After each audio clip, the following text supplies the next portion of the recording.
kolegovia, pán Zoľak, ja som nekritizoval, ja som sa pýtal, lebo mne to nebolo jasné. A po druhé, keď sme za 20 rokov dopustili taký stav, tak zrejme trošku zlyhala kontrola, keď to bol náš majetok a dali sme ho do prenájmu.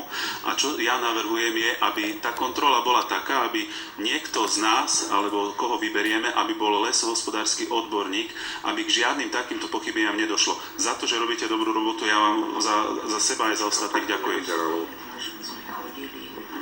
Dobre, ďakujem. Takto, pán poslanec, ja celkom nesúhlasím s tým, že vieme prejudikovať, že dozorná rada v zložení pán poslanec Zurák, pán poslanec Guliga a pán poslanec Tribus mladší si nebude konať svoje povinnosti. Viete, to ani v Barterme nemáme kurenárov a odborníkov na teple, ani v Bartbite nemáme a nakoniec ani v Bardejovskej televízii nemáme odborníkov. Ja myslím, že 2 a 2 to ľudia primerane rozladení vedia.